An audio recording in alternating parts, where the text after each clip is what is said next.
రైతులందరికీ నమస్తే అండి. మనం ప్రజెంట్ విఎల్ డైరీ ఫామ్ దగ్గర అయితే ఉన్నామండి. ఒకసారి అన్న అయితే వివరాలు అయితే కనుక్కుందాం. అన్న ఇది ఈ బెఫెల గురించి చెప్పండి అన్న. నమస్తే అన్న. ఇది ముర్రా జాతికి ఏదన్నా ముర్రా అన్న, ఇది ముర్రా జాతికి ఏదన్నా ఇది ఎన్నో లాక్టేషన్ అన్న? ఇది రెండో ఈతలు ఉందన్న. సెకండ్ లాక్టేషన్ ఇప్పుడు డెలివరీ అయితే సెకండ్ లాక్టేషన్. సెకండ్ లాక్టేషన్ అన్న. ఓకే అన్న, తీయండి, అదర్ తీయండి. ఇది దీని పాల కెపాసిటీ వచ్చేసి రోజు మొత్తం మీద 16 లీటర్ల మిల్క్ కెపాసిటీ కలిగేదండి. ఇది 16 లీటర్లు అన్న.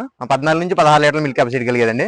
ఓకే అన్న, ఇంకా ఎన్ని రోజులు ఉంటుందంటే డెలివరీ అవడం టైం ఎంత? దీనికి ఇంకా వారం రోజు సమయం అయితే ఉందండి. ఇంకా వారం ఉందా అన్న? డెలివరీకి ఇంకా వారం రోజులు అయితే సమయం ఉంది.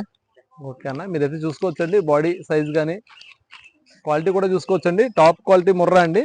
అన్న అయితే చెప్పడం జరుగుతుందండి రోజు మీద 16 లీటర్లు అయితే అన్న చెప్పడం జరుగుతుందండి. 14 నుంచి 16 లీటర్లు. 14 నుంచి 16 లీటర్లు అయితే అన్న చెప్పడం జరుగుతుందండి. అన్న రేట్ల విషయానికి వస్తే రేట్లు ఎలా ఉంటాయన్నా?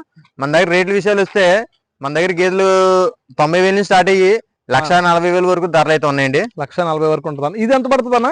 మనం ఇది 1,40,000 చెప్తున్నామండి. మాట్లాడుకోవచ్చండి. మనం చెప్పిన ధర ఏది కూడా ఫిక్స్డ్ రేట్ ఏం కాదు. ధర అయితే ఫిక్స్, మనం వచ్చిన తర్వాత మాట్లాడుకోవచ్చు. ఓకేనా? రేట్లు 1,40,000 అయితే మేము చెప్తున్నామండి ధర. ఓకేనా? బేరాలు అయితే చేసుకోవచ్చండి. రేట్లు అయితే ఫిక్స్డ్ కాదండి. మీరు ఎక్కడైనా కాదు, ఏ ఫామ్ లో అయినా సరే రేట్లు అయితే ఫిక్స్డ్ ఉండవండి. మీరు మాట్లాడుకోవచ్చు.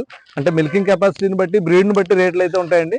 అన్న వాళ్ళు అయితే 90,000 నుంచి 1,40,000 దాకా రేట్లు అయితే ఉన్నాయని చెప్పడం జరుగుతుందండి. మీరు మరింత సమాచారం కోసం స్క్రీన్ మీద కనిపిస్తున్న నెంబర్కి అయితే ఫోన్ చేసి వివరాలు అయితే కనుక్కోవచ్చండి.